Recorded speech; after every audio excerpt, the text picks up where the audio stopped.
வணக்கம், நான் தான் உங்கள் Shabdina. Welcome back to Shabdina's kitchen. எல்லாரும் எப்படி இருக்கீங்க? நல்லா இருக்கீங்களா? இன்றைக்கி நம்ம கிச்சனில் பார்க்க போது நம்ம வீட்டில் யாராவது கெஸ்ட் வந்தால் சட்டுன்னு ஒரு தோசை எப்படி பண்ணுறதுன்னு சொல்லி பார்க்க போகிறோம்.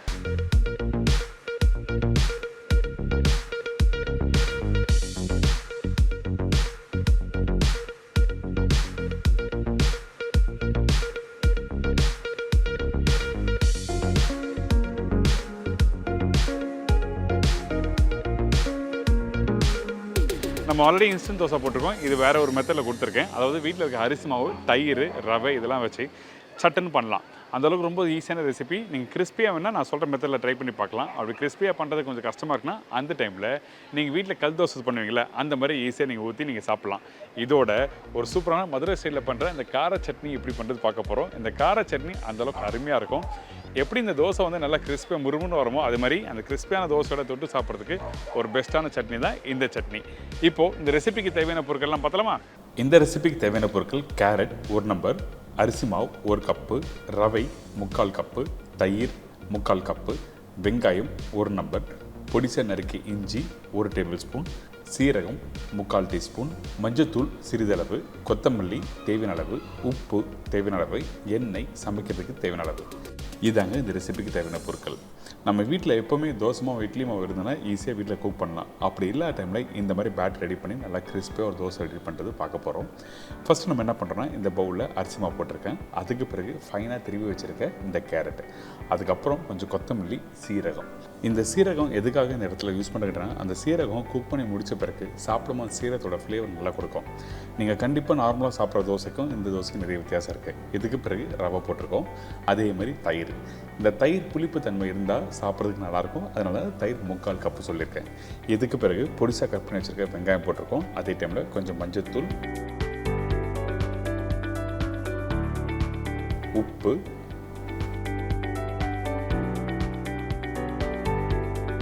பொடிசா கட் பண்ணி வச்சுருக்க இந்த இஞ்சி இதெல்லாம் போட்ட பிறகு ஃபஸ்ட்டு கொஞ்சமாக தண்ணி ஊற்றி நல்லா கரைச்சிருங்க. நீங்கள் எடுத்த உடனே தண்ணி அதிகமாக ஊற்றி கரைக்கக்கூடாது. ஏங்கிட்டுன்னா இந்த அரிசி மாவு வந்து கரைக்கிறதுக்கு கொஞ்சம் கஷ்டமாக இருக்கும். அப்படின்னா லம்ஸ் வந்துடும். அந்த ஒரு காரணத்துக்காக நம்ம என்ன பண்ணுறோம், கொஞ்சமாக தண்ணி ஊற்றி கெட்டியாக ஃபஸ்ட்டு கரைச்சிருங்க.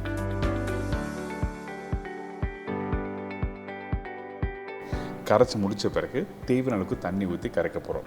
நீங்கள் இந்த தோசை மாவை 2 விதமாக கரைக்கலாம். உங்களுக்கு தோசை வந்து கல் தோசை மாதிரி வேணும்னு வச்சிங்கன்னா அந்த டைமில் கெட்டியான பேட்டர் ரெடி பண்ணிக்கோங்க. அப்படி இல்லைன்னா நல்லா கிறிஸ்பியாக, அதாவது நம்ம பண்ண போகிற மெத்தட் நான் இப்போ காமிச்சிருக்கேன். அந்த மெத்தடில் வேணுன்னா அந்த பேட்டர் வந்து நல்லா தண்ணியாக இருக்கணும். திக்காக இருந்ததுன்னா கண்டிப்பாக கிறிஸ்பியாக பண்ண முடியாது. அதனால் முடிஞ்ச அளவுக்கு தண்ணியான பேட்டர் ரெடி பண்ணியிருக்கணும். கரண்டிலேருந்து எடுத்து ஊற்றினீங்கன்னா இந்த மாதிரி தண்ணியாக இருக்கணும்.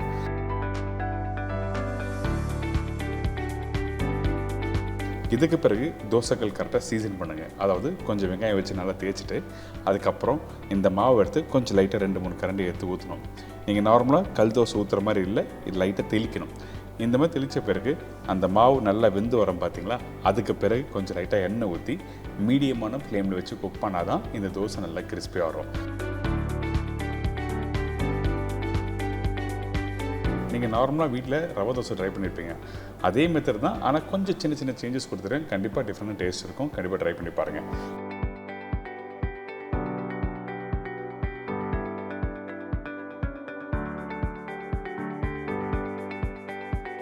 இப்போ இன்னொரு தோசை எப்படி குக் பண்ணுறது பார்க்கலாம். இப்போ கல் சூடாக இருக்குல்ல, 2 கரண்டி மாவு தண்ணியாக எடுத்து நல்லா இப்படி ஊற்றிருக்கேன். ஊற்றின பிறகு கொஞ்சம் நல்லா வெந்து வரும் பார்த்தீங்களா, அந்த டைமில் கொஞ்சோண்டு எண்ணெய், அதாவது அந்த மாவு நல்லா ட்ரை ஆகும். அதுக்கு பிறகு தான் எண்ணெய் 2 டீஸ்பூன் போட்டிருக்கேன். அந்த எண்ணெய் அந்த மாவு எல்லாத்தையும் ஒரு ஈவனாக ஸ்ப்ரெட் பண்ணுங்கள். அதுக்கு பிறகு மீடியமான ஃப்ளேமில் வச்சு குக் பண்ணுறோம். உங்களுக்கு தோசைக்கல்லில் குக் பண்ணும்போது 2 விஷயம் ஞாபகத்தில் இருக்கணும். கல் ரொம்ப சூடாக இருந்ததுன்னா அந்த டைமில் மாவு ஊற்றினீங்கன்னா உங்களுக்கு கிறிஸ்பியாக கிடைக்காது. இதுவே மீடியமான ஃப்ளேமில் கல் வச்சு நீங்கள் குக் பண்ணிங்கன்னா அப்போது அந்த கல் சூடாக சூடாக அந்த மாவு நல்லா வெந்து வரும். அந்த டைமில் நல்லா முறுமுறுன்னு வரும். இதுதான் விஷயம். இன்றைக்கி இன்ஸ்டண்ட்டாக வீட்டில் இருக்க அரிசி மாவு வச்சு எப்படி சட்டுன்னு ஒரு தோசை பண்ணுறது தெரிஞ்சிருக்கும். உங்கள் வீட்டில் யாராவது கெஸ்ட் வந்தாங்கன்னா அந்த டைமில் ட்ரை பண்ணி பாருங்கள், எல்லோரும் ரொம்ப பிடிக்கும். இப்போ இந்த கார சட்னி எப்படி பண்ணுறது பார்க்க போகிறோம். இப்போ இந்த ரெசிபிக்கு தேவையான பொருட்கள் பார்த்தலாமா?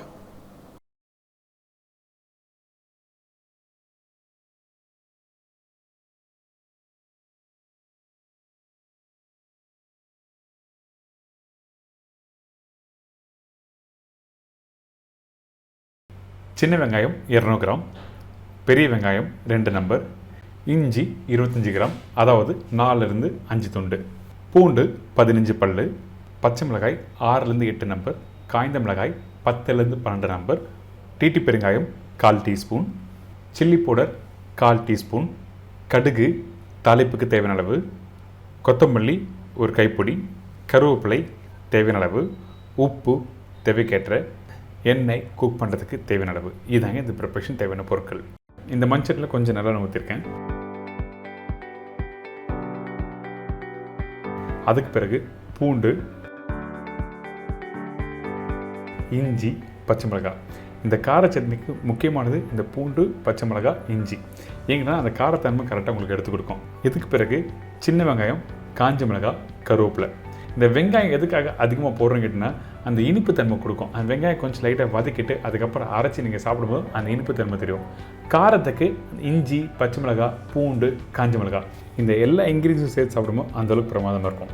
இப்போது இந்த வெங்காயம் வதங்குற பக்கம் சொல்கிறேன். கரெக்டாக ஒரு 30 to 40% வதங்கி வர டைமில் பெரிய வெங்காயம் போடுறோம். நீங்கள் சின்ன வெங்காயம் இன்றைக்கி இருக்கிற நிலைமையில் வந்து காசு அதிகம். அதனால் நான் என்ன பண்ணிங்கன்னா ரெண்டுத்தையும் சேர்த்து போட்டிருக்கேன். நல்லா வதங்கிட்டோம். அந்த வெங்காயம் அப்படியே சுருங்கி வரும். அந்த டைமில் நம்ம என்ன பண்ணுறோம், கொஞ்சம் லைட்டாக உப்பு போடுறோம்.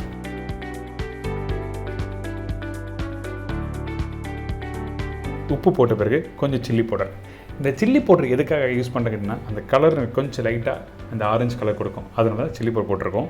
இதுக்கப்புறம் கொத்தமல்லி, பெருங்காயம் இதெல்லாம் போட்ட பிறகு நல்லா மிக்ஸ் பண்ணுங்கள். மிக்ஸ் பண்ணிவிட்டு அடுப்பை ஆஃப் பண்ணுறேங்க. பெருங்காயத்தூள் போட்ட பிறகு நீங்கள் ரொம்ப நாள் குக் பண்ணோன்னா ஏன்னா அந்த வாசனை போக ஆரம்பிச்சிடும். அதனால தான் நம்ம என்ன பண்ணுறோம், உடனே அடுப்பை ஆஃப் பண்ணிவிட்டு உங்களுக்கு கரெக்டாக உங்களுக்கு காமிக்கிறேன். இதை அப்படியே இன்னொரு பவுலில் ட்ரான்ஸ்ஃபர் பண்ணுறேங்க. இந்த மாதிரி ட்ரான்ஸ்ஃபர் பண்ணிவிட்டு சூடு ஆறட்டும். அதுக்கப்புறம் நல்லா அரைக்க ஆரம்பிக்கலாம். இந்த கார சட்னி அரைக்கும் போது உங்களுக்கு கெட்டியாக வேணுன்னா கொஞ்சமாக தண்ணி ஊற்றி அரைக்கலாம். சில பேருக்கு அந்த கார சட்னி சாப்பிடும்போது நல்லா சுட சுட இட்லி கார சட்னி தண்ணியாக இருக்குன்னு நினைப்பாங்க. அந்த டைமில் 2 காஞ்ச மிளகா அப்படி இல்லைனா 2 பச்சை மிளகா நீங்கள் ஆட் பண்ணிக்கலாம். ஏன் கேட்டிங்கன்னா தண்ணியாக இருக்க சட்னியில் கொஞ்சம் காரத்தன்மை அதிகமாக இருந்தால் நல்லாயிருக்கும். அதனால தான் 2 பச்சை மிளகா அப்படின்னா காஞ்ச மிளகா போடலாம் சொல்கிறேன். இந்த கெட்டியாக சாப்பிடும்போது அந்த இனிப்பு தன்மையும் அந்த காரத்தன்மையும் பேலன்ஸ் பண்ணி கரெக்டாக இருக்கும். நீங்கள் நான் சொன்ன ரேஷில் நீங்கள் கரெக்டாக ட்ரை பண்ணி பார்க்கலாம். இப்போது அரைச்சாச்சு. நல்லா குறைன்னு அரைச்சி எடுத்துருக்கேன். அதாவது ஒரு 85 to 90% அளவுக்கு அரைச்சிட்டு இதுக்கப்புறம் தாளிப்பு ரொம்ப இம்பார்ட்டன்ட்.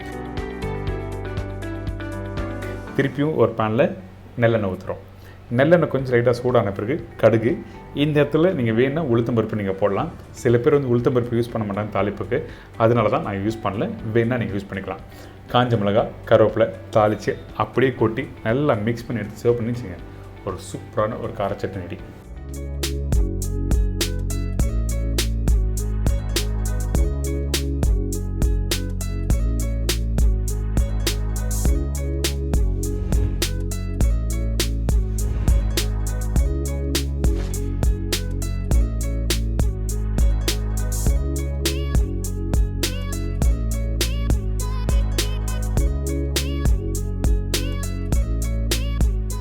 என்னங்க இப்போ நம்ம வீட்டில் இருக்க அரிசி மாவு வச்சு ஒரு சூப்பரான தோசை எப்படி பண்ணுறதுல தெரிஞ்சிருக்கோம். கண்டிப்பாக ட்ரை பண்ணி பாருங்கள். ரொம்ப சிம்பிளான ஸ்டைலாக அழகாக சொல்லி கொடுத்துருக்கேன். எல்லாருக்கும் பிடிக்குன்னு நினைக்கிறேன். இதே மாதிரி நாளைக்கு இன்னொரு சூப்பர் ரெசிபி சந்திக்கிறேன். நன்றி, வணக்கம். See you, bye-bye. Take care.